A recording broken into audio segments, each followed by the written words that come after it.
প্রিয় দর্শক, আপনাদের সকলকে স্বাগত জানাচ্ছি 7 হট সিমেন্ট মুক্তবাক অনুষ্ঠানে। আমাদের আজকের আলোচনার বিষয় জঙ্গিবাদ সংকটের মূল কোথায়। এই আলোচনা আমরা প্রায়শই করছি, কারণ গত অন্তত 2 মাস ধরে আমরা এই বিষয়গুলো নিয়ে কন্টিনিউয়াসলি আলোচনা করছি এবং হলি আর্টিজানের ঘটনার পর থেকে এটি তো আমাদের মূল আলোচনার বিষয় হয়ে দাঁড়িয়েছে। মূল কোথায় সেটি নিয়ে আমরা আলোচনা করেছি, শাখা প্রশাখা কোথায়, এর পার্শ্ব প্রতিক্রিয়াগুলো কি হচ্ছে, এই সমস্ত ঘটনার সেগুলো নিয়ে আলোচনা করছি। ফলে আমাদের শিরোনাম জঙ্গিবাদ সংকটের মূল কোথায়, এই শিরোনাম নিয়ে আলোচনা করলেও আলোচনা নানা দিকেই যেতে পারে, সেটি আগে থেকে জানিয়ে রাখছি। আলোচনা করবার জন্য স্টুডিওতে আমাদের আমন্ত্রণে সাড়া দিয়েছেন দৈনিক ইত্তেফাকের সিনিয়র সাংবাদিক জনাব সালেউদ্দিন, আপনাকে স্বাগত জানাচ্ছি। রয়েছেন বাংলাদেশ আওয়ামী লীগের কেন্দ্রীয় উপকমিটির সহ সম্পাদক রাশেক রহমান, আপনাকে স্বাগত জানাচ্ছি। রয়েছেন অর্থনীতিবিদ ও রাজনীতি বিশ্লেষক ডক্টর আশিকুর রহমান, আপনাকেও স্বাগত জানাচ্ছি। আমরা যে মুহূর্তটা পার করছি, এখনো দেখতে পাচ্ছি যে এটি একটি বড় ইস্যু। এখন এই মুহূর্তে তো নিরাপত্তা সংকট নিয়ে একটা বড়, আমরা খবর পাচ্ছি যে বহু হোটেল থেকে এখন ভালো ভালো অফার দেওয়া হচ্ছে যে আপনি অল্প টাকাতে হোটেলে থাকতে পারবেন, কারণ হোটেলগুলোতে লোক কম। কারণ ওই যে হলি আর্টিজানের হামলা, তার তীব্রতর প্রতিক্রিয়া হচ্ছে আমাদের, সেটা অর্থনীতির উপরে পড়েছে, হয়তো আমরা কাটিয়ে উঠতে পারবো আশা করছি আমরা, কিন্তু প্রতিক্রিয়াগুলো আছে। ফলে অনেক স্কুল তাদের ছুটিগুলো এক্সটেন্ড করে রেখেছে, বিভিন্ন স্কুল যেগুলো ছুটিতে ছিল ঈদের পরে একটা বড় সময় ধরে, সেগুলো এক্সটেন্ড করছে। এরকম প্রেক্ষাপটে আমরা যখন এই বিষয়টা নিয়ে আলোচনা করছি, কোন বিষয়টার দিকে এই মুহূর্তে সবচেয়ে বেশি নজর দেওয়া প্রয়োজন বলে মনে করেন? আমি সালেউদ্দিনকে দিয়ে শুরু করতে চাই। না, আপনি যেটা বললেন যে গুলশানের অনেক রেস্টুরেন্ট বন্ধ হয়ে গেছে, বন্ধ না, প্রায় 5 থেকে 7 হাজার লোক বেকার হয়ে গেছে যারা এইসব রেস্টুরেন্টের সঙ্গে বিভিন্ন কর্মে যুক্ত ছিল। কিন্তু সবচেয়ে এগুলো তো আমাদের অভ্যন্তরীণ, কিন্তু আন্তর্জাতিক ক্ষেত্রেও আমরা অনেক সমস্যা পড়েছি। আপনি দেখেন, প্রতি 10-12 বছর পর বাংলাদেশে জাইকার প্রেসিডেন্ট আসতেন, জাইকার প্রেসিডেন্টের শপথ বাতিল করা হয়েছে। জাপান তার দূতাবাসের সকল লোকের যারা ছোটখাটো কাজ, মানে আপনার বেতন দেওয়া বা অন্যান্য দাপ্তরিক ছোটখাটো কাজ ছাড়া অন্য সব লোককে দিয়ে গেছে, এবং যারা ছুটিতে ছিল তাদেরকে বলছে এই মুহূর্তে বাংলাদেশে যাবে না পুরোনো নির্দেশ না দেওয়া পর্যন্ত। এই জঙ্গি হামলাটা যে কারণেই হোক, জঙ্গি হামলার জন্য তো বাংলাদেশ দায়ী না, বাংলাদেশ এই সংকট তৈরিও করে নাই। জঙ্গি শব্দটা পশ্চিমাদের, এই শব্দটা আমরা গ্রহণ করেছি, কিন্তু আপনার যে সংকটের মূল, এই সংকট তো পশ্চিমারা তৈরি করেছে, এবং এটার ক্ষতিগ্রস্ত আজকে বাংলাদেশ দারুণভাবে হয়ে পড়েছে। ইরাকে 10 লাখ নারী শিশুকে হত্যা করা হয়েছে। আরব বসন্তর নাম ধরে সিরিয়া, লিবিয়া, এইসব জায়গায় একটা অশান্তি, এবং আপনি জানেন যে আমরা সবাই জানি যে আরব বসন্তর নাম ধরে কি হয়েছে ওখানে। আজকে মধ্যপ্রাচ্যের দেশগুলোর কোনো সার্বভৌমত্ব নাই। পশ্চিমা সৈন্য, পশ্চিমাদের নিয়ন্ত্রণ, পশ্চিমাদের ইয়ের মধ্য দিয়ে আজকে মধ্যপ্রাচ্যের দেশগুলো চলছে। আপনি দেখেন, এইগুলো হচ্ছে এইসব কারণে আজকে, বিশেষ করে মূলত এই যে ইরাকের যে হামলাটা হয়েছিল, পরবর্তীতে এই যে কিছুদিন আগে, প্রায় 1 মাস আগে আমাদের হলি আর্টিজানের ঘটনার ঠিক 1 দিন বা 2 দিন আগে পরে হবে ব্রিটেন তার একটা তদন্ত কমিশনের যে রিপোর্টটি ইরাক যুদ্ধ নিয়ে, সেটি প্রকাশ করেছে, এবং দেখা গেছে যে এটা এখন সর্বসম্মত সিদ্ধান্ত হয়েছে যে ইরাকে কোনো রাসায়নিক অস্ত্র ছিল না, কিন্তু ইরাক তছনছ করে দেওয়া হয়েছে। আজকে মধ্যপ্রাচ্যে কোনো পর্যটক যায় না। মধ্যপ্রাচ্যের এই অন্যরকম ভূখণ্ডের একটা পৃথিবী, মেসোপটেমিয়া সভ্যতা, হ্যাঁ, সেইটা সারা পৃথিবী থেকে বিচ্ছিন্ন হয়ে গেছে। আমার জীবনের স্বপ্ন ছিল বাগদাদ মিউজিয়াম দেখতে যাবো, আমার বড় স্বপ্ন ছিল। এই জঙ্গিবাদ পশ্চিমারা তৈরি করেছে, এই জঙ্গি পশ্চিমারা তৈরি করেছে। তারা নানানভাবে উস্কানি দিচ্ছে, এখন উস্কানি দিচ্ছে। আপনি ডোনাল্ড ট্রাম্প, সে মুসলমানদেরকে আমেরিকা থেকে বের করে দেবে, সে বিজয়ী হলে আমেরিকা থেকে মুসলমানদের বের করে। আপনি দেখেন, আরএস কখনো ওই ইয়াকে সমর্থন দেয় না, আমেরিকার নির্বাচন নিয়ে আরএস কখনো আনুষ্ঠানিকভাবে সমর্থন দেয় না। আরএস এবার সে রিপাবলিকান পার্টি ট্রাম্পকে সমর্থন দিয়েছে। কেন? মুসলমানদেরকে বের করে দেবে। এই যে উস্কানি, এইসব উস্কানি এবং নানান যে পশ্চিমাদের যে আগ্রাসী অন্য দেশের সার্বভৌমত্ব বিনষ্টকারী যে পদক্ষেপ, এইসব পদক্ষেপ জঙ্গিবাদ তৈরি হয়েছে। বাংলাদেশ এর কোনো দায়ী না, কিন্তু আজকে বাংলাদেশ একটা ষড়যন্ত্রের মধ্যে পড়ে, এই ষড়যন্ত্রের মধ্যে পড়ে এই বাংলাদেশ আজকে দারুণভাবে ক্ষতিগ্রস্ত হচ্ছে। বাংলাদেশের যেখানে অর্থনীতি আজকে মানে একটা বিরাট একটা অগ্রগতির জায়গায় চলে গেছিল বাংলাদেশে আজকে গার্মেন্টস আপনি দেখেন ইটালি নাগরিক যারা মারা গেল সব আমাদের এই অলি আর্টিজানে যে সব লোক মারা গেল ইটালি, সবাই ছিল আমাদের বায়ার। আজকে কোনো বায়ার এখানে আসতে যাচ্ছে না, তারা এখন তৃতীয় কান্ট্রিতে বসে সেই আলোচনা। কিন্তু আপনার আলোচনা থেকে যেটা উঠে আসছে, আমি সেই প্রশ্নটা যে ডক্টর আশিকুর রহমান আপনার কাছে যেতে চাই, সেটা যে সালাউদ্দিন একটা কথা বলছেন যে এই সংকটের একটা মূল জায়গা আছে পশ্চিমা যুক্তিহীন বা চিন্তাহীন মধ্যপ্রাচ্যে আক্রমণ বা বিভিন্ন ধরনের তৎপরতা, একই সঙ্গে বিশ্বব্যাপী এই ঘটনার ফলে দক্ষিণ পন্থার একটা উত্থান করছে ব্যাপকভাবে সারা দুনিয়াতেই। এই ডানপন্থা ক্রমশই বাড়ছে যেখানে আমরা দেখতে পাচ্ছি। আপনি কি মনে করছেন যে সেটি এই সংকটকে ঘনীভূত করতে পারে এবং বিশ্বব্যাপী একটি আরো সমস্যা বাড়তে পারে কি? ধন্যবাদ আপনাকে। আমি প্রথমেই বলতে চাই যে সহজ কোনো সলিউশন নেই। আমরা এখন যেখানে দাঁড়িয়ে আছি অনেক প্রবলেম মাল্টিপ্লাই করতে করতে এখানে এসেছি, তো এখন সহজ কোনো সলিউশন নেই। বাট সিচুয়েশনটার একটা অ্যানালিসিস কারেক্ট যে আমাদের বাংলাদেশ যে জঙ্গিবাদ এখন যেটা ফেস করছে সেটা বাংলাদেশ এক ধরনের নির্মূল করতে পারবে না, কারণ সোর্সটা বাংলাদেশে নয়, সোর্সটা বাইরে। রাইট, বাংলাদেশ হয়তো প্রবলেমটাকে মিটিগেট করতে পারবে কিছুটা, এবং এই সোর্সটা উনি যেটা বলেছেন আমি ওই জায়গায় যাব যে ইরাক এবং সিরিয়া এখন ব্রিডিং গ্রাউন্ড অফ টেরোরিজম হয়ে গেছে। এবং সেইটা আপনি যদি একটু পিছনে যান, আমি একটা ডমিনেন্ট আলোচনা হচ্ছে যে আমাদের দেশে যারা ভালো ঘরের ছেলে বা অ্যাফ্লুয়েন্ট পরিবারের ছেলে তারা কেন জঙ্গিবাদে যাচ্ছে। এটা অ্যাকচুয়ালি কিন্তু বাংলাদেশে নতুন নয়। আমাদের দেশে অ্যাফ্লুয়েন্ট যারা, তারা বামপন্থী উগ্রবাদের সাথে জড়িত হতো সাধারণত, সেটা সিরাজ শিকদার বলেন বা এক্সেট্রা এক্সেট্রা বলেন। কমিউনিস্ট ম্যানিফেস্টো তাদের যেত, অর্থাৎ সামগ্রিক একটা সামাজিক অন্যায় বা একটা বঞ্চনা বা এক ধরনের ইনজাস্টিসকে সলভ করার জন্য তারা একটা অল্টারনেট র্যাডিক্যাল সলিউশন দিত। এখন ইন্টারনেট এবং টেকনোলজির জন্য যেটা হয়েছে যে ডানপন্থী উগ্রবাদ এবং সামাজিক অন্যায় বা এই যে ওয়ার্ল্ড এক ধরনের ডিস্টেবিলাইজেশনের মধ্যে আছে, সেটার জন্য একটা শ্রেণী ছড়াচ্ছে এই ইন্টারনেটের মাধ্যমে পুরো পৃথিবীকে যে দ্য সলিউশন ইজ দ্য খালিফা। Rightly or wrongly that is what they are selling. এখন কোটি কোটি ইয়াং মাইন্ডদের কাছে যখন এই মেসেজটা যাচ্ছে, হাজার হাজার তো উঠাবেই এই কথাটা, যদিও ভুল, সমাধান নয়, বাট তারা তো পিক আপ করবে। এই চ্যালেঞ্জটাকে আপনার অ্যাড্রেস করতে হলে ওই সোর্স অফ ডিস্টেবিলাইজেশনে যেতে হবে, যেটা উনি বলেছেন। এখন ইরাকে দেখেন, দুঃখের জায়গাটা দিয়ে বলি, পৃথিবীতে ইরাক কিন্তু প্রথম যুদ্ধ নয়, ইরাকের আগেও অনেক বড় বড় যুদ্ধ হয়েছে। আপনি নাজি হিটলারকে আপনি একদম শেষ করে দিয়েছেন, আপনি জাপানকে পুরো ক্রাম্বল করে দিয়েছেন ওয়ার্ল্ড ওয়ারে, কিন্তু জার্মানি ওয়ে কিন্তু কোনো জঙ্গিবাদ তৈরি হয়নি, বা জাপান থেকে কিন্তু কোনো জঙ্গিবাদ তৈরি হয়নি। অত্যন্ত ইন্টেগ্রিটির দেশ, অত্যন্ত আত্মবিশ্বাসী, নাক উঁচা দেশ, কিন্তু তারা কিন্তু জঙ্গিবাদে যায়নি, কারণ আপনি তাদের অল্টারনেটিভ দিয়েছেন, আপনি তাদের একটা অ্যাকোমোডেটিভ পলিটিক্যাল ইনস্টিটিউশন দিয়েছেন। এবং আপনি জার্মানি কি করলেন, ইউরোপকে এবং জাপানকে বাঁচানোর জন্য আপনি তাদের একটা ইকোনমিক প্যাকেজ দিলেন, যেটাকে আমরা জানি মার্শাল প্ল্যান হিসাবে, 40s-এর শেষে, 40s-এর পরে মার্শাল প্ল্যান। বাট আপনি ইরাকে কি করলেন? আপনি যুদ্ধ করলেন, দেশটা ধ্বংস হয়ে গেল। হঠাৎ আপনি আসলেন, বললেন না আমরা যুদ্ধতে, আমরা যুদ্ধে বিশ্বাস করিনি কখনো, চলো আমরা ফেরত আসি। You left the country in ruins. তো ওই মানসিকতা দিয়ে আপনি সমস্যাটা সমাধান করতে পারবেন। আপনার আবার ওই দ্বিতীয় বিশ্বযুদ্ধের চিন্তায় যেতে হবে।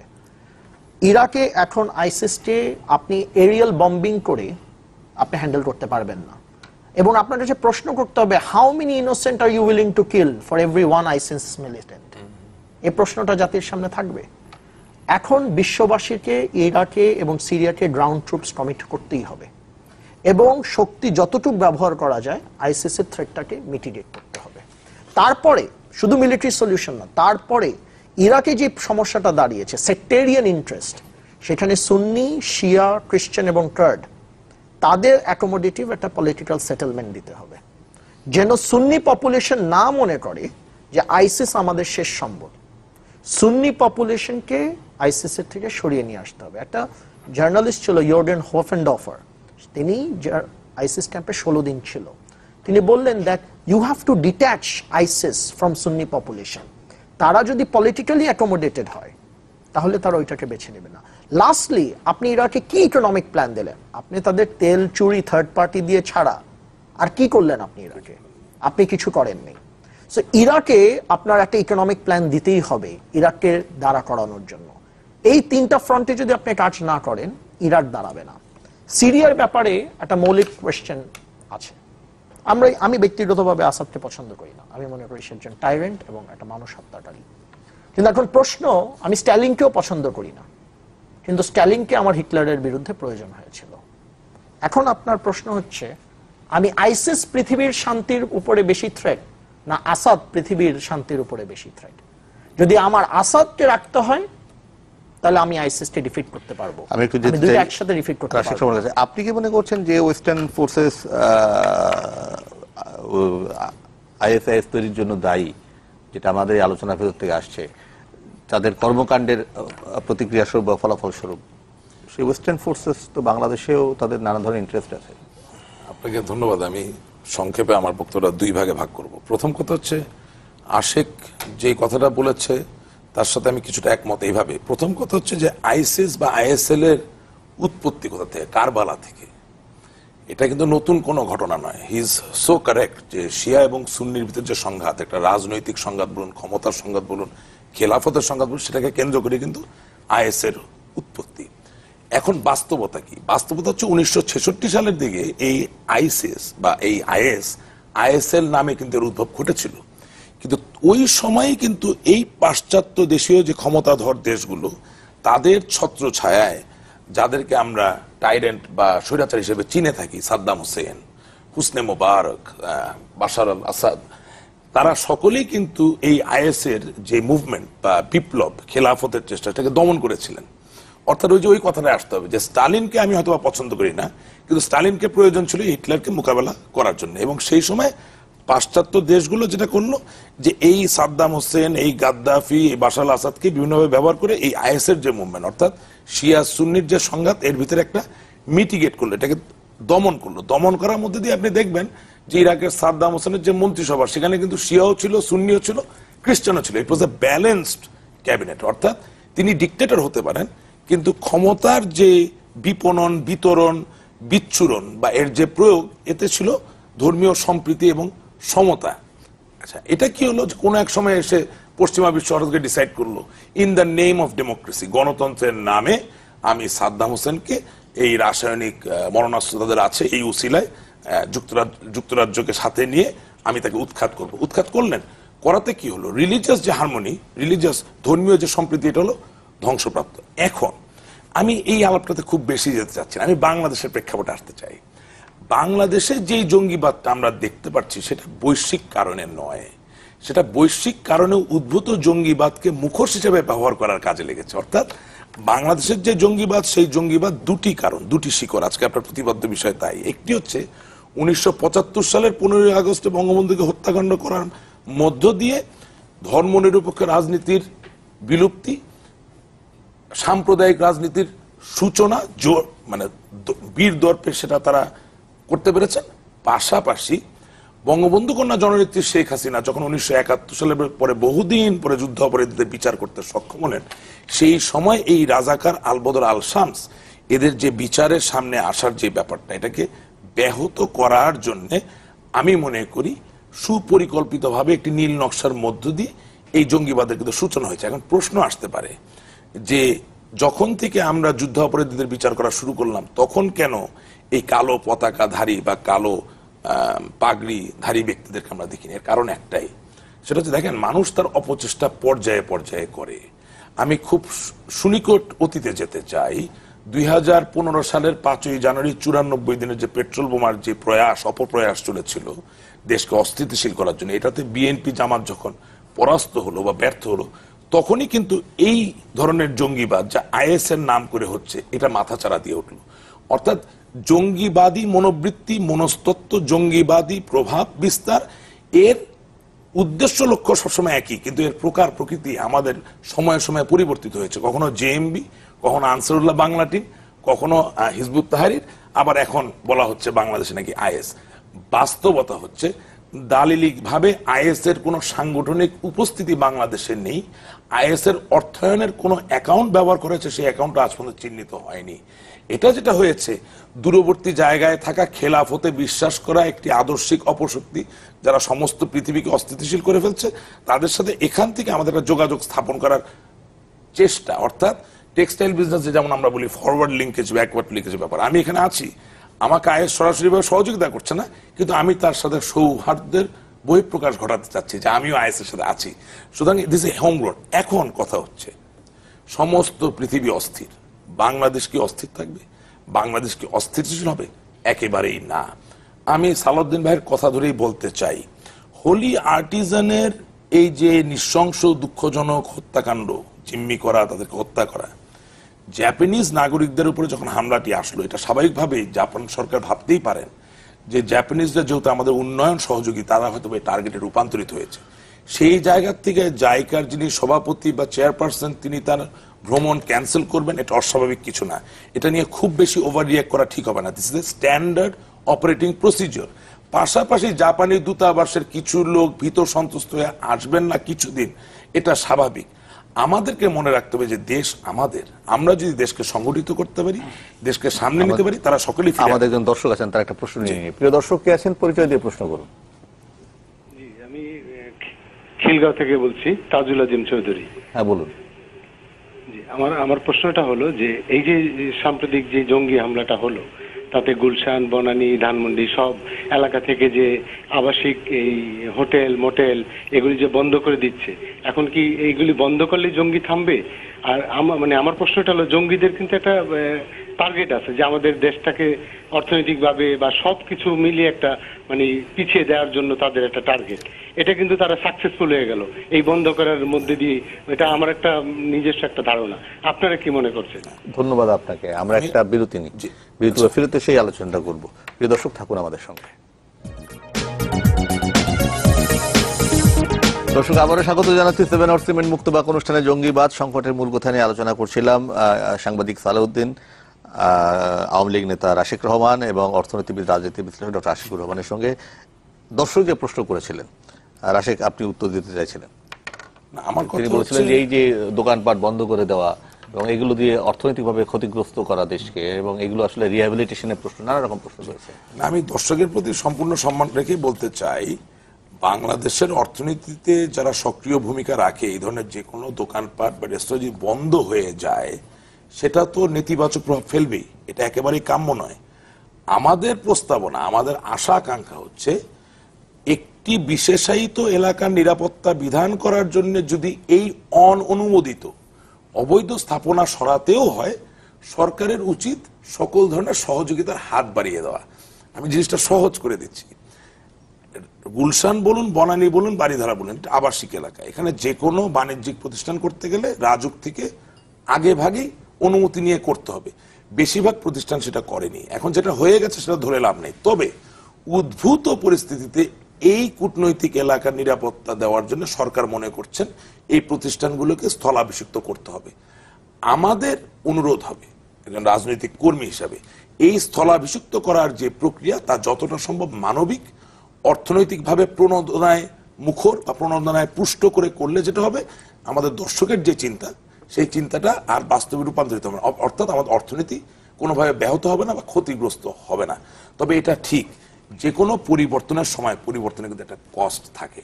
আমি যে একটা কথা বলতে চাচ্ছিলাম, দেখেন, রেস্টুরেন্ট দোকান তো তখনই চলবে যখন দেশ জঙ্গিবাদ মুক্ত হবে। জঙ্গিবাদ মুক্ত না হলে তো আসলে বনানীতেই রেস্টুরেন্ট রাখুন বা আপনার ঘরের পাশেই রাখুন, খুব একটা লাভ হবে না, ওখানে কেউ খেতে আসবে না। তো জঙ্গিবাদ যদি মুক্ত করতে হয়, আমি জাস্ট ছোট একটা প্রস্তাবনা দিই, আমার মনে হয় সেটা বুঝে আমরা আলাপ করে ভালো হয়। মনুষ্য শরীরে আমাদের রক্তে 3 ধরনের কণিকা আছে, শ্বেত কণিকা, লোহিত কণিকা, অনুচক্রিকা। শ্বেত কণিকার সবচেয়ে বড় কাজটা হচ্ছে ফ্যাগোসাইটোসিস নামে একটা প্রক্রিয়া। অর্থাৎ যখনই আপনার শরীরকে জীবাণু আঘাত করবে, শ্বেতকণিকা চারিপাশ থেকে ওই জীবাণুটিকে ঘিরে ধরবে এবং তাকে ভক্ষণ করে ফেলবে। আজ বাংলাদেশের 17 কোটি মানুষের মাঝে এই হোলি আর্টিজান বা শোলাকিয়ায় যে এই জঙ্গিদেরকে আমরা দেখেছি বা কল্যাণপুরে, তাদের সংখ্যা এতই কম, আমি বিশ্বাস করি যে আমরা জ্ঞান নির্ভর সমাজকে চোখের সামনে রেখে এই জঙ্গিদের অন্তিম লক্ষ্য কি, এই কথাটা যদি সমস্ত দেশে ছড়াতে পারি, ঘরে ঘরে, স্কুলে, শিক্ষা প্রতিষ্ঠানে, ফ্যাগোসাইটোসিসের মতোই এই জঙ্গিবাদকে খেয়ে ফেলা যাবে। এবং একটা ছোট লাইন বলে দিই, আইএসএর যিনি প্রধান আবু বকর আল বাগদাদি, তিনি সৌদি আরবের মদিনায় এবং জেদ্দায় বোমা ফাটানোর আগে টুইটারের মাধ্যমে একটা বিবৃতি দিয়েছিলেন। বিবৃতিতে তিনি বলেছেন আইএস মক্কা শরীফে অবস্থিত কাবা ঘরকে ধ্বংস করবে এবং কাবা ঘরে অবস্থিত হাজরে আসওয়াদ, যে পবিত্র পাথর আমরা চুম্বন করি, সেটাকেও ধ্বংস করবেন। আমি মনে করি যদি এমনও সত্য হয় যে বৈশ্বিক আইএসের অবস্থান এখানে চলে এসেছে, এই বাস্তবতা, এই সত্যটাও যদি আপনি ছড়িয়ে দেন বাংলাদেশের ঘরে ঘরে, যে দেশে বেশিরভাগ মানুষই মুসলমান, আমার ধারণা এই বৈশ্বিক প্রভাব পুষ্ট আইএস এই দেশে দাঁড়াতে পারবে না। তবে সব কথার শেষ কথা, এই আইএস সে আইএস নয়, এই আইএস মীর কাসেমের আইএস, এই আইএস মতিউর রহমান নিজামী, খালেদা জিয়া, তারেক জিয়ার আইএস। সালাউদ্দিন, আপনি কি তাই মনে করেন কিনা? না, রাশেক ভাই আওয়ামী লীগ নেতা, উনি ওনার মতো করেই বলবেন। বিএনপি নাগরিক ভাই, বিএনপি নেতা হলে তো বিএনপির মতো করে বলতো, কারণ বিএনপির আবার বলে এই জঙ্গিবাদের পিছনে আওয়ামী লীগ দায়ী, আবার আওয়ামী লীগ বলতেছে যে এই জঙ্গিবাদের আশ্রয় বস্ত্রের এই এর জন্য হলো বিএনপি দায়ী। এটা তাদের আসলে দীর্ঘদিনের যে লড়াইয়ের একটা অংশ। কিন্তু যেটা ওই রাশেক ভাই যেটা বললেন যে জঙ্গিবাদকে নির্মূল করা যাবে বাংলাদেশে, আমি মনে করি না যে করা যাবে। হয়তো কিছুটা নিয়ন্ত্রণ করা যাবে, কিন্তু এটা থাকবেই যতদিন না এই যে আমাদের যে বিশ্বের যে সমস্যা, যে সংকটের, জঙ্গিবাদ সংকটের যে মূল, সেটা যদি একটা গ্রহণযোগ্য সমাধান বের করা না হয়। আপনি যদি ঈদের দিন ইরাকের এই প্রেসিডেন্ট সাদ্দাম হোসেনকে যদি আপনি ফাঁসি দেন, তাহলে এই উস্কানি যদি দেন, এখানে জঙ্গিবাদ থাকবেই। এখন এই আমাদের ডক্টর আশিক ভাই যেটা বললেন যে ইরাকে অর্থনৈতিক পরিকল্পনা দিতে হবে, মধ্যপ্রাচ্যে অর্থনৈতিক, শুধু এটা দিতেই হবে, কিন্তু শুধু অর্থনৈতিক পরিকল্পনা দিলে এটা সম্ভব হবে না। প্রথমত হচ্ছে মুসলমানদের কাছে ক্ষমা চাইতে হবে পশ্চিমাদের, এবং এটা করতে হবে, নতুবা এই জঙ্গিবাদ কখনো বন্ধ হবে না। এটা নতুন ভাবে, নতুন আঙ্গিকে, নতুন নামে জঙ্গিবাদ আসবে। মুসলমানদের কাছে ক্ষমা চাইতে হবে এবং মুসলমানদের আস্থায় আসতে হবে, এবং একই সঙ্গে আমাদের যে ওআইসি, একে শক্তিশালী করতে হবে, আরব লীগকে শক্তিশালী করতে হবে। এগুলা বলে কিছু আছে নাই, কিন্তু এগুলাকে কেন নাই? পশ্চিমাদের এই যে এত বড় ঘটনা ঘটছে, ওআইসি কোথায়? কোনো নাই তো, নাই কেন নাই? এটা পশ্চিমাদের। সালাউদ্দিন ভাই, দালিলিক ভাবে এটা তো প্রতিষ্ঠিত যে আইএস এর সবচেয়ে বড় শত্রু হচ্ছে সাদ্দাম হোসেন। তাহলে সাদ্দাম হোসেনকে ঈদের দিনে ফাঁসি দেওয়ার জন্য কি আইএস এই সংগ্রাম করছে? না না, শুধু আইএস এর জন্য তো এটা হচ্ছে। এবং আইএস তো একটা সংগঠন, এটাও তো প্রমাণিত সত্য যে আল কায়েদার লক্ষ্য এবং আইএস এর লক্ষ্য এক নয়। তাহলে কি তারা একে অপরের সৌহার্দ্য প্রকাশ করছে? আমি বলছি না যে অ্যানালিসিসটা মনে হয় না, আমি শুধু বলছি না যে আইএস এই ঘটনা ঘটিয়েছে। আপনার এই ইরাকের নিউ ইয়র্কের টুইন টাওয়ারে যে হামলা হয়েছে, সেই হামলার জন্য কিন্তু আইএসকে দায়ী করা হয় নাই, এই হামলার জন্য কিন্তু মুসলমানদেরকে দায়ী করা হয়েছে। বেয়াদবি মাফ করবেন, আইএস সাদ্দাম হোসেনকে ঈদের দিন ফাঁসি দেওয়ার জন্য বাংলাদেশে কয়জনকে আপনি খুঁজে পেয়েছেন যে তারা সংগ্রাম করতে প্রস্তুত? সেটা একটা ঘটনা, এটা তো বাংলাদেশের কোনো সম্পর্ক নেই। সেটা একটা ঘটনা। আমরা বাংলাদেশের প্রেক্ষাপটে যদি চিন্তা করি, সেই জায়গাটা আমি প্রশ্ন করছিলাম যে ও যেটা বলছিল এটা হচ্ছে বিএনপি জামাতের কথা বলছে। ভালোবাসাহীন সমাজ, দুর্নীতিগ্রস্ত সমাজ, অভিভাবকদের পরাজয়, আমরা এর ঠিক বহিঃপ্রকাশ দেখিনি। আর পাশাপাশি অসুস্থ রাজনীতি। উনি জামাতে যেটা বলেছেন, এটি এই মুহূর্তে এখন পর্যন্ত দালিলিক ভাবে আমাদের সামনে প্রমাণটা আসে নাই, কিন্তু আমরা ধারণা করছি, সন্দেহ করছি যে একজন ধনাঢ্য ব্যক্তি ফাঁসির অপেক্ষায় আছেন। প্রত্যেকটি ব্যক্তি সাবেক শিবির। আমি বলছি, আমি শেষ করি সেটা। আপনার জেএমবির প্রত্যেকটা ব্যক্তি সাবেক শিবির, আবার কোন কোন জায়গায় আওয়ামী লীগের লোকও, আওয়ামী লীগের কারো আত্মীয়, বিএনপির কারো আত্মীয়, কারো নাতিও আছে। আত্মীয় ধরলে তো বাংলাদেশের সবাই সবার না না, আত্মীয়। এটা দিয়ে আওয়ামী লীগকে দায়ী করা যাবে না, এটার জন্য আমি বললাম যে এটা আওয়ামী লীগ করছে। আপনি একজন অ্যাক্টিভিস্ট না, আর একজন আত্মীয়, দুটোকে এক করতে পারেন না, না, আমি- এখানে মানুষ কিন্তু বিভ্রান্ত না না, সেজন্য আমি Awami League, I am sorry to say, আমি বলছি না যেটা আওয়ামী লীগ বা বিএনপি করছে। এবং এটা- যেই লোক কোনদিন রাজনীতি আচ্ছা, করেন তার সন্তান আমি জামাত একটু- করতে পারবেন এটা আমি- অন্য প্রসঙ্গে একটু যেতে চাই, সেটা হচ্ছে যে এই নিরাপত্তার প্রসঙ্গ আসছে এই যে এই ঘটনাকে কেন্দ্র করে, যেটা নিয়ে আমরা আলোচনা করছিলাম যে দেশের পরিস্থিতি, এর ব্যাপারে আপনার কোনো যদি অভিমত থেকে ডক্টর আশিক, আমাদের দর্শক যে প্রশ্ন করেছিলেন। দর্শক যে প্রশ্ন করেছে আমি এটা এইভাবে বলতে চাই, আমি রাশেক রহমান সাহেব যে কথাটা বলেছেন এটার সাথে একটু একমত, যে সরকার যদি করতেই চায় তাহলে তো, যদি করতেই চায় তাহলে মানবিকভাবে করাটাই ভালো, কিন্তু করাটা আসলে জঙ্গিবাদের কে থামাবে কিনা এটা নিয়ে একটা প্রশ্ন থাকে। আর দ্বিতীয় জায়গাটা হচ্ছে, করার পিছনে একটা থিওরি আছে, থিওরি হচ্ছে আরবানাইজেশনের থিওরি, যে রেসিডেন্সিয়াল আর commercial spaces must be different, right? এই থিওরিটা একটা ওল্ড থিওরি আমার চোখে। ওল্ড থিওরি বলতে যে এগুলি ওইসব সিটির জন্য অ্যাপ্লিকেবল যেখানে অনেক স্পেস আছে, যেখানে আপনি স্পেস কম্পার্টমেন্টালাইজ করে দিতে পারেন। ঢাকাতে ডেনসিটি হচ্ছে 20,000 পার্সন পার স্কোয়ার কিলোমিটার, জাপানে হচ্ছে 6,000, নিউ ইয়র্কে হচ্ছে 10,000। এরকম একটা ডেন্সলি পপুলেটেড দেশকে ওইরকম বাইনারি ভাবে রেসিডেন্সিয়াল কমার্শিয়াল করা যায় কিনা, এটা নিয়ে আরবানাইজেশন এক্সপার্টরা কি মনে করে, এটা একটা ব্যাপার। আমি মনে করি এটা নিয়ে চিন্তা করার জায়গা আছে। সো আমি একাডেমিক হিসেবে সরকারের বর্তমান অবস্থানটাকে সমর্থন করি না। আমি মনে করি এই পদক্ষেপটা ভুল এবং এটার সাথে জঙ্গিবাদের কোনো সম্পর্ক নেই। আর মানবিকও হচ্ছে না, কারণ গরিবের দোকান ভাঙা হচ্ছে আর বড় লোকদের সুযোগ দেওয়া হচ্ছে। জঙ্গিবাদের প্রসঙ্গে যেটা আমি বলতে চাই, আজকে অগস্ট মাস, সর্বকালের সর্বশ্রেষ্ঠ বাঙালি বঙ্গবন্ধু হত্যা হয়েছিল এই মাসে 15ই আগস্টে। 15ই আগস্ট পারিবারিকভাবে আমাদেরও অনেক ক্ষতি হয়েছে। আমরা 15ই আগস্টে যখন পারিবারিকভাবে বিশ্লেষণ করি, যেহেতু আমার মামা নিজেই নিহত হয়েছেন, আমরা একটা জিনিস বের করি সবসময়, identified enemy, non identified enemy, old enemy and new enemy.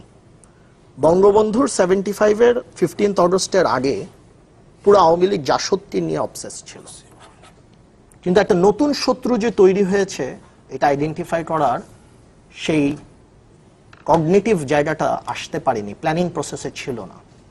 আমাদেরও মনে হয় ওই জায়গাটায় এখন আমরা দাঁড়িয়ে আছি। আমরা জামাত বিএনপির উপরে এমনভাবে ফোকাসড যে একটা নতুন শত্রু যে তৈরি হতে পারে, তার যে ভিন্ন ম্যানিফেস্টেশন থাকতে পারে, তার যে ভিন্ন অল্টারনেট ড্রাইভার থাকতে পারে, সেটা নিয়ে আমাদের একটু ওপেন হতে হবে।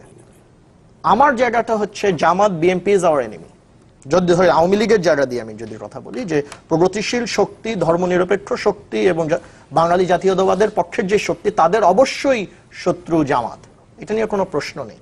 কিন্তু এর অর্থ এই না যে নতুন কোনো শত্রু জন্মাতে পারে না ভিন্ন কোনো কারণে। আজকে যেই ছেলেটা আওয়ামী লীগ ঘরের ছেলে আইএস হয়েছে, সে মীর কাসেমকে বাঁচানোর জন্য আইএস হয়নি। প্রশ্নটা ওই জায়গায়।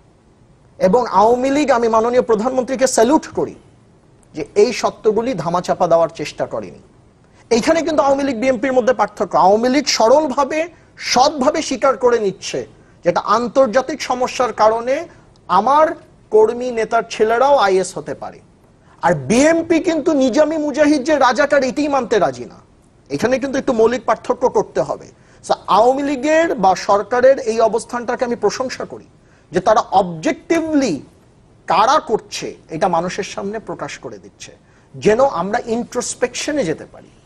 এবং এই ইন্ট্রোস্পেকশনে যেতে গেলে আমি এইটুকু বলবো, অবশ্যই জামাত একটা প্রবলেম, অবশ্যই যুদ্ধাপরাধের বিচার আরো বাংলাদেশে সহিংসতা ঘটাবে, বাট সব সহিংসতা যুদ্ধ অপরাধের বিচারের জন্য নয়। কিছু সহিংসতা ভিন্ন কারণেও হতে পারে, তাদের ড্রাইভার ভিন্ন হতে পারে, রাইট? সো ওই জায়গাটা যদি আমরা ইগনোর করে যাই, যেভাবে 15ই আগস্টে আমরা নতুন শত্রুকে বুঝিনি, ঠিক সেইভাবে একটা নতুন শত্রুর এক্সিস্টেন্স যদি আমি রেকগনাইজ না করতে পারি, তাহলে সেই নতুন শত্রু আমাকে কিভাবে আক্রমণ করবে? শত্রুর সম্ভাবনা দেখছেন? অবশ্যই। আমি ব্যক্তিগতভাবে মনে করি আইএস, একটু আপনার মত আছে, আপনি আপনার সময় দিয়েন। আমার আইএস এর ব্যাপারে চিন্তা হচ্ছে three things. IS does not work like আগের franchise model. IS works with a franchise model. আপনি যদি সাজ্জান রোহেলের কথা শুনেন, he is the international security director at Asia Pacific Foundation. IS আপনাকে বলছে ইটস লাইক ইন্ডিয়ান রেস্টুরেন্টের মতো, আপনি শুধু রেসিপিটা নেন, বানাবে বাঙালি, মালিক বাঙালি, বাট আপনি বলবেন আমি ইন্ডিয়ান রেস্টুরেন্ট। অর্থাৎ আপনি রেসিপিটা নিয়ে নেন, এটা আমাদের দর্শন, if you accept it you are IS. এটা হচ্ছে আইএস এর অপারেশনাল মডালিটি।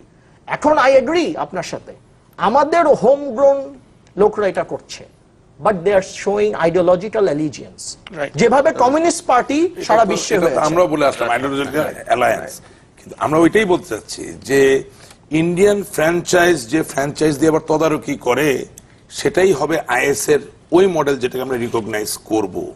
কিন্তু আপনি রেসিপি একবার দেখে নিয়ে যান, তারপর মন মতো চালান, কিন্তু লিখে রাখেন যেটা ইন্ডিয়ান রেস্টুরেন্ট, সেটা তো ওই আইএস এই আইএস না। আমি প্রথম ভাগে এই কথাটা বলেছি। যাই হোক, আমি একটা জায়গায় আসি। 15ই আগস্ট আমরা যাকে শত্রু ভেবেছিলাম, সেই শত্রু কিন্তু সক্রিয় ছিল, এটা বোধহয় আশিক ভুলে গেছে। এর সাথে কিছু অজানা এলিমেন্ট যুক্ত হয়েছিল। তার মানে কি, বাস্তবতা হচ্ছে পৃথিবীতে প্রক্সি ওয়ার চলে, অর্থাৎ আপনার যুদ্ধ আমি যুদ্ধে অংশগ্রহণ করবো, যুদ্ধটা কিন্তু আপনার। আশেকের যুদ্ধে অংশগ্রহণ করবেন সালাউদ্দিন ভাই। সমস্ত পৃথিবী আজ প্রক্সি ওয়ারের মধ্যে দিয়ে চলছে।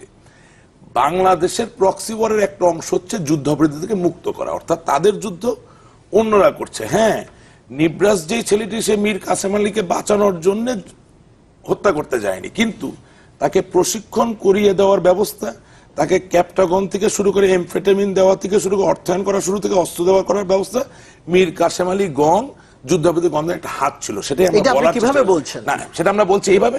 এটা বাংলাদেশের মাননীয় প্রধানমন্ত্রী জননেত্রী শেখ হাসিনার কাছে গোয়েন্দা তথ্য সম্যক দলিল আছে, তার প্রকাশিত যে বিবৃতি সাংবাদিক, তার ভিত্তিতেই আমরা বলছি।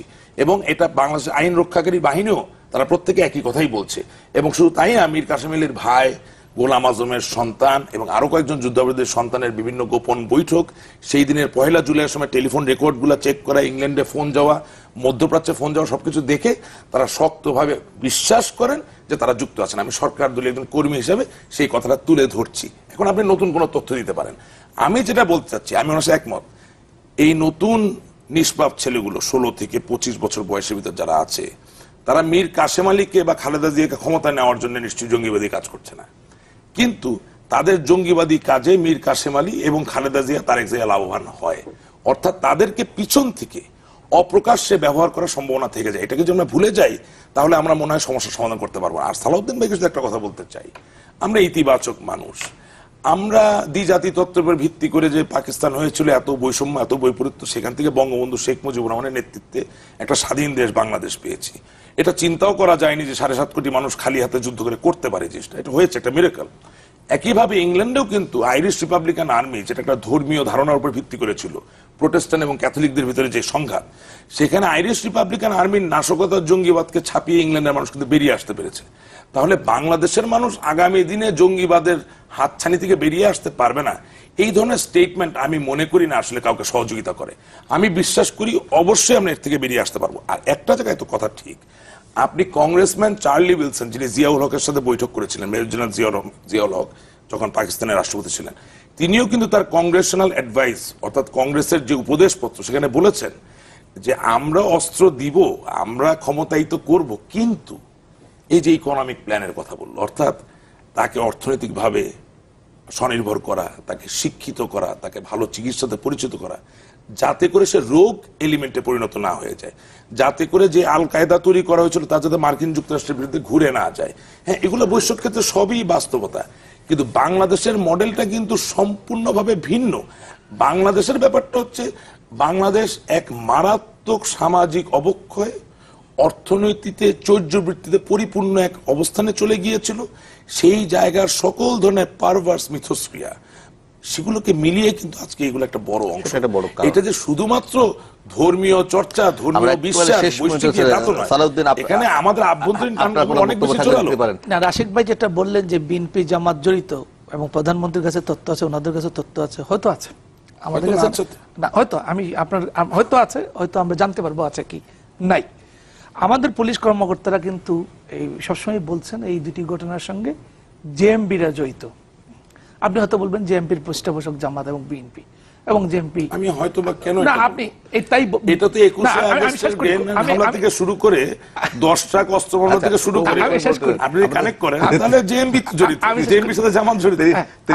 কিন্তু আমরা যেটা মনে করি যেটা একটা এটা সারা বিশ্বের একটা সমস্যা, এই সমস্যার এই যে সংকট এর একটা প্রভাব আমাদের এখানে পড়েছে, এর সঙ্গে হয়তো অন্যান্য শত্রুগুলো জড়িত থাকতে পারে। আপনি দেখেন আজকেই আইএস এর এক মুখপাত্র দাবিক ওখানে স্বীকার করেছে যে বাংলাদেশে 5টি হামলায় তারা 27 জনকে হত্যা করেছে। আপনি দেখেন ওই যে আমাদের চট্টগ্রামে যে পুলিশ অফিসার বাবুল আক্তার নিহত হলেন তখন কিন্তু বলা হয়েছিল এটা জঙ্গিরাই করেছে। আইএস কিন্তু ওই হত্যাকাণ্ড নিন্দা করেছিল, দাবি করে নাই এটা আমরা করেছি। বাকিগুলো একটা তালিকা তারা দিয়েছে আজকেই অনলাইনে, আমি এখানে কোথায় কোথায় কাকে হত্যা করেছে পুরোটা তারা দাবি করেছে। এবং গুলশানের যে আর্টিজানের যে হামলাটা তারা বলছে তাদের একজন 5 জন আত্মঘাতী দল এই হামলাটি করিয়েছে। এখন দেখেন এই যে আত্মঘাতী, আমাদেরকে থামতে হবে। হ্যাঁ, আপনি যদি কনক্লুডিং লাইন বলেন। না, আমি মনে করি এটা বাংলাদেশের সমস্যা না, এটা পৃথিবীর সমস্যা। সেটা এবং আমি শুধু একটুকে বলবো, মাননীয় প্রধানমন্ত্রী বলেছেন, আমি ওই জায়গায় আশা পাই যে উনি সমস্যার শিকড়ে যাবেন এবং উনি সমস্যার গভীরে যাবেন। এবং আমি বিশ্বাস করি যে উই নিড মাল্টিপল ন্যারেটিভ। এক অ্যান্সার দিয়ে সকল প্রবলেমের কোয়েশ্চেন আপনি উত্তর দিতে পারবেন না। আমার কথা তো খুব সহজ, বিশ্বে যাই হোক আর না হোক আমি বাঙালি, প্রথমে বাংলাদেশে ভালো থাকতে চাই। আমি মনে করি এই জঙ্গিবাদের পিছনে বাঙালি যেই কারণগুলো, বাংলাদেশের অভ্যন্তরীণ যে কারণগুলো আছে সেগুলোকে আগে অ্যাড্রেস করতে হবে, পাশাপাশি বাইরের সমস্যাগুলো দেখতে হবে। একেবারে বিশ্বের কোনো প্রবলেম না। তবে একটা কথা শুধু এখানে বলে দেওয়া দরকার, সেটা হচ্ছে ভাই আমার নিজের তথ্যকে আমি বেশি বিশ্বাস করব। কোন ওয়েবসাইটে কি আসছে আপনি এখানে যদি বলেন যে আমি আপনার হয়ে কাজ করব, অনেকে অনেক কিছু ক্লেম করতে পারে। ধন্যবাদ আপনাদের সকলকে, সালাউদ্দিন, রাশেক রহমান, ডক্টর আশিকুর রহমান, আপনাদেরকে সময় দেওয়ার জন্য। আপনাদের বক্তব্যের ভিতরে আমি যেটা শুনতে পাচ্ছিলাম সেটা হচ্ছে যে আপনাদের সবার বক্তব্যের ভিতরে নানা পার্সপেক্টিভ আছে, কিন্তু মূল ভূমিটা একই ছিল। আলোচনার যে মূল ভূমিটা সেটা হচ্ছে আপনারা বিভিন্ন অ্যাঙ্গেল থেকে বক্তব্য দিয়েছেন বিভিন্ন প্রসঙ্গে।